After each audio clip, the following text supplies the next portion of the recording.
இன்றைக்கான வீடியோ தாங்க பார்க்க போகிறோம். வீடியோ வந்து சூப்பராக இருந்துச்சு அப்படி தாங்க சொல்லணும். அதாவது ரத்னமும் நம்ம சாரதாவும் வந்து அவங்க மனசுக்குள்ளே இருந்த உண்மையை வந்து வெளியில் சொல்கிறாங்க அப்படின்னு தாங்க சொல்லணும். அதெல்லாம் பார்க்குறக்கும் நம்ம சேனலை மட்டும் மறக்காமல் லைக் அண்ட் சப்ஸ்கிரைப் மட்டும் பண்ணிடுங்க. ஃபஸ்ட்டு எடுத்தோடனே நம்ம ஆதியும் சாரதாவும் பேசிக்கிட்டு இருக்கிற மாதிரி தான் காட்டிகிட்டு இருக்காங்க. ஆதிக்கு வந்து டவுட் வந்துடுது.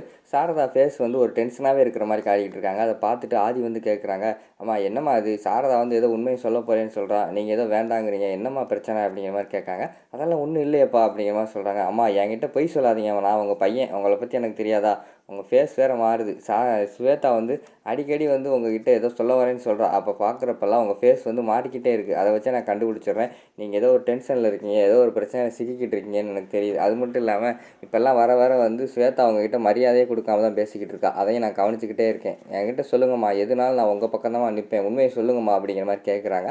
உடனே சாரதா வந்து சொல்கிறாங்க, சரிப்பா உண்மையை சொல்கிறேன், ஆனால் அது இப்போ சொல்ல முடியாதுப்பா, இந்த ஃபங்க்ஷன் முடியட்டும், முடிஞ்சதுக்கப்புறம் உனக்கு கண்டிப்பாக உண்மையை சொல்கிறேன்ப்பா அப்படிங்கிற மாதிரி சொல்கிறாங்க. சரிம்மா நீங்கள் உண்மையை சொல்வீங்க நம்புகிறேன் அப்படிங்கிற மாதிரி ஆதி சொல்கிறாங்க. அந்த பக்கம் பார்த்தா நம்ம பவானி ஏகாம்பரம் பேசுகிறாங்க. நம்ம பவானி சொல்கிறாங்க, ஏங்க இன்றைக்கி நமக்கு வந்து ஒரு பயங்கரமான ட்ரீட் இருக்குங்க அப்படிங்கிற மாதிரி சொல்கிறாங்க. என்ன பவானி சொல்கிற அப்படிங்கிற மாதிரி கேட்டவொடனே, பார்த்தீங்களா ஸ்வேதா ஏதோ உண்மையை சொல்ல போகிறேன்னு சொல்கிறப்ப பூரா அந்த சாரதாவோட ஃபேஸ் கட் வந்து மாறுது. அதுக்கடுத்து பார்த்தா ரத்னம் வந்து நான் ஒரு உண்மையை சொல்ல போகிறேன்னு சொல்கிறாரு. அப்போ பார்த்தா நம்ம அறிவோடையும் ஸ்வேதாவோட ஃபேஸும் மாறுது. அப்போனா இன்றைக்கி ஏதோ நமக்கு பயங்கரமான ட்ரீட் கிடைக்க போகுது, நீங்கள் அதை கவனிச்சிங்களா அப்படிங்கிற மாதிரி வந்து நம்ம பவானி கேட்குறாங்க. உடனே ஏகாம்பரம் வந்து, ஆமாம் பவானி நானும் கவனித்தேன், யார் என்ன பண்ணா என்ன, நம்ம ஓரமாக நின்று வேடிக்கை பார்ப்போம் அப்படிங்கிற மாதிரி சொல்லிக்கிட்டு இருக்காங்க அவங்க ரெண்டு பேரும்.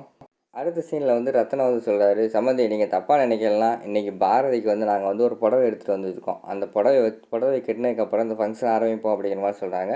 இதில் என்ன சம்மந்தி இருக்குது, பாரதி வந்து உங்கள் வீட்டு பொண்ணு, நீங்கள் என்ன வேணால் பண்ணலாம், புடவை கொடுங்க, பாரதி இந்தாம்மா அந்த போய் புடவை கட்டிட்டு வாமா அப்படிங்கிற மாதிரி சொல்லிவிட்டு அனுப்பி வச்சிடுறாங்க. கொஞ்சம் சீக்கிரம் வாமா அப்படின்னு சொன்னோடனே சரின்னு சொல்லிட்டு போயிட்டு நம்ம பாரதி வந்து ஒரு ரோஸ் கலர் புடவை எடுத்து கொடுத்துருக்காங்க. அந்த புடவை கட்டிட்டு வந்துடுறாங்க. வந்தோடனே சரி ஃபங்க்ஷன் ஆரம்பிச்சிருவோம் நல்ல நேரம் முடியறதுக்குள்ளே அப்படின்னு சொல்லிட்டு நம்ம பாரதியை உட்கார வச்சு அவங்களுக்கு வந்து போலியான தாலியெல்லாம் கொடுப்பாங்கல்ல, அந்த மாதிரி ஒரு மஞ்சள் கயிறை மட்டும் கொடுத்துட்டு அவங்க தாலியை கழட்டி இதெல்லாம் போடுறாங்க. அதாவது கையில் கோர்த்து செயினில் மாட்டுறாங்க. அதுக்கடுத்து ஒவ்வொருத்தங்களாம் வந்து நலங்கள்லாம் வைக்காங்க, கன்னத்தில் சந்தனம் தடவிக்கிட்டே இருக்காங்க. சாரதா வந்து வாங்க நீங்கள் வைங்க அப்படிங்கிற மாதிரி சொன்னோடனே சாரதா வந்து ஒதுங்குறாங்க. இல்லை இருக்கட்டும் நான் வந்து கடைசியாக வச்சுக்கிறேன் வேண்டாம் அப்படிங்கிற மாதிரி சொல்கிறாங்க. உடனே பாரதி வந்து சொல்கிறாங்க, அத்தா என்ன அத்தா எல்லா ஏற்பாடுமே நீங்கள் தான் பண்ணியிருக்கீங்க, அப்படி இருக்கும்போது நீங்களே வைக்கலாம் எப்படி, சும்மா வாங்க வைங்க அப்படின்னு சொன்னோடனே சாரதா வச்சிடுறாங்க. அடுத்து நம்ம ரத்னம் வந்து ஆதி தம்பி நீங்கள் வந்து வைங்க அப்படின்னு சொன்னோடனே ஆதி வந்து வைக்காரு. எல்லாருமே வச்சிடுறாங்க. வச்சு முடித்தோடனே சரி எல்லாருமே வச்சாச்சா, நம்ம வந்து தாலியை வந்து மாற்றி போட்டுடலாமா அப்படிங்கிற மாதிரி சொன்னோடனே சரின்னு சொல்லிவிட்டு நம்ம ஆதியை கூப்பிட்டு பக்கத்தில் உட்கார வச்சு ரெண்டு பேருக்கும் மாலையெல்லாம் போட்டு அதுக்கடுத்து ஒரு தாலியை அவங்க கையில் கொடுக்காங்க, செயினை, அதை வந்து ஒரு மாட்டி விடுற மாதிரி காட்டுறாங்க. மாட்டி விட்டதுக்கப்புறம் எழுந்திரிச்சு சாரதா காலில் வந்து ஆசீர்வாதம் வாங்குறாங்க. அவங்க வந்து சொல்கிறாங்க நல்லா இருங்கப்பா அப்படிங்கிற மாதிரி சொல்கிறாங்க. அதுக்கடுத்து வந்து நம்ம ரத்தினம் காலிலையும் விழுந்து ரத்தினத்துலேயும் மரகத்துலேயும் காலில் விழுந்து ஆசீர்வாதம் வாங்குறாங்க. அடுத்து மொத்தமாக சபையில் விழுந்துட்டு எல்லாத்துட்டையுமே ஆசீர்வாதம் வாங்கிடுறாங்க. ஆசீர்வாதம் வாங்கின உடனேயும் நம்ம இவங்க தான் பேச ஆரம்பிக்காங்க. அதாவது சாரதா இருக்காங்களா அவங்க தான் பேச ஆரம்பிக்காங்க. எல்லோரும் ஒரு நிமிஷம் இருங்க, நான் உங்ககிட்ட உண்மையை வந்து சொல்லணும் அப்படிங்கிற மாதிரி சொல்கிறாங்க. உடனே நம்ம இங்கிட்டு பார்த்தா நம்ம ஸ்வேதாவுக்கும் அறிவுக்கும் ஷாக் ஆகிருக்கு. என்ன நம்ம சொல்லலாம்னு நினச்சிட்டு உங்களை பிளாக்மெயில் பண்ணி வச்சிருந்தோம், இப்போ என்னன்னா அவங்க சொல்ல போகிறாங்களே அப்படின்னு சொல்லிட்டு அவங்க ஷாக் ஆகி பார்த்துக்கிட்டு இருக்க மாதிரி காட்டிக்கிட்டு இருக்காங்க. அதுக்கடுத்து வந்து சாரதா அப்படியே கண்டினியூ பண்ணுறாங்க. என் மனசு ரொம்ப நாளாக நான் யோசிச்சுக்கிட்டு இருந்தேன், இந்த விஷயம் வந்து என் மனசுக்குள்ளே கிடந்து உறுத்திக்கிட்டே இருக்குது, இதை வந்து நான் சொல்லியே ஆகணும் அப்படிங்கிற மாதிரி சொல்லிகிட்டு இருக்காங்க. அம்மா எதுனாலும் பரவாயில்லம்மா, நீங்கள் தயங்காமல் சொல்லுங்கம்மா, நாங்கள் எதுனாலும் உங்கள் பக்கம் தான் நிற்போம் அப்படிங்கிற மாதிரி வந்து நம்ம ஆதி சொல்கிற மாதிரி காட்டிக்கிட்டு இருக்காங்க.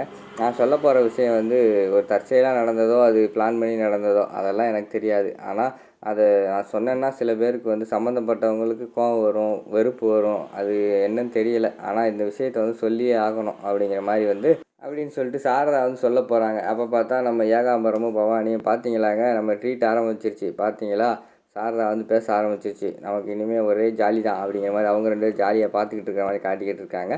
அவங்க அது என்ன விஷயம்னா அப்படின்னு சொல்லிட்டு சாரதா வந்து சொல்ல வராங்க. அந்த நேரத்தில் வந்து ரத்னம் வந்து குறுக்க வந்துடுறாரு. நீங்கள் நிறுத்துங்கம்மா நான் சொல்கிறேன், எனக்கு அந்த விஷயம் தெரியும் அப்படிங்கிற மாதிரி சொல்கிறாங்க. ஷாக் ஆகிடுறாங்க சாரதா. உங்களுக்கு அந்த விஷயம் தெரியுமா அப்படிங்கிற மாதிரி கேட்டவொடனே, ஆமாம்மா எனக்கு நேற்று நைட்டு தான் அந்த விஷயம் தெரியும், சரி என்ன பண்ணுறது, நடந்து போச்சு, அவங்க ரெண்டு பேர்த்துக்கு கல்யாணம் முடிஞ்சு போச்சு, இனிமேல் அவங்க வாழ்க்கையை பார்க்கட்டும் அப்படின்னு சொல்லிவிட்டு அதை விட்டுட்டேன் அப்படிங்கிற மாதிரி சொல்கிறாங்க.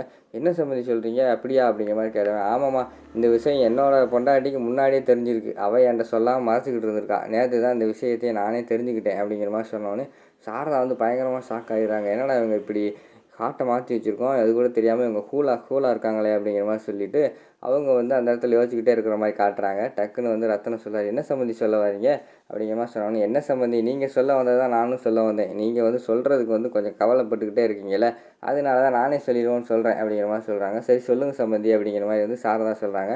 இல்லை சம்மந்தி, எப்படியோ தெரியாதனமாக கல்யாணம் நடந்து போச்சு, மகன் இவனுக்கும் அதாவது துரைக்கும் அவங்க வீட்டு மருமக இருக்காங்கல்ல ஸ்வேதாவுக்கும், அதனால் இனிமேல் அவள் வந்து எங்கள் வீட்டு மருமகள் ஆக போகிறேன், அந்த ஸ்வேதாவை வந்து நான் வந்து வீட்டுக்கு கூட்டு போகலான்னு வந்திருக்கேன் சம்மந்தி அப்படிங்கிற மாதிரி சொன்னோன்னே ஸ்வேதாவுக்கும் அறிவுக்கும் பயங்கரமாக ஷாக் ஆகிடுது. அறிவு வந்து கேட்காரு, என்ன மாமா சொல்கிறீங்க, ஸ்வேதா அவங்க வீட்டு மருமகளா, என்ன சொல்கிறீங்க அப்படிங்கிற மாதிரி கேட்டவுடனே, ஆய் தம்பி என்ன இப்படி கேட்குறீங்க, உங்களுக்கு விஷயம் தெரியாதா, துரைக்கும் ஸ்வேதாவுக்கும் கல்யாணம் முடிஞ்சிருச்சு, அதனால தான் அவளை வந்து வீட்டுக்கு கூட்டு போகிறேன் அப்படிங்கிற மாதிரி சொல்கிறாங்க. உடனே ஸ்வேதா வந்து அதெல்லாம் வர முடியாது, நான் இதுக்கு உங்க கூட வீட்டுக்கு வரணும் அப்படிங்கிற மாதிரி கத்துறாங்க.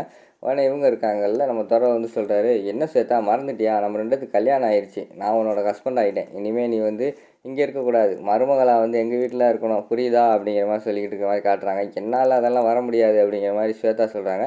அது எப்படி சம்பிரதாயமாகும், நீ வந்து தான் ஆகணும் அப்படிங்கிற மாதிரி வந்து அவங்ககிட்ட ரத்ன ஃபேமிலி வந்து கூட்டுக்கிட்டு இருக்க மாதிரி காட்டுறாங்க. எல்லாருமே ஷாக் ஆகி பார்த்துக்கிட்டு இருக்கிற மாதிரி காட்டிக்கிட்டு இருக்காங்க. அதோட பார்த்தீங்கன்னா இந்த எபிசோட வந்து முடிச்சிடுறாங்க.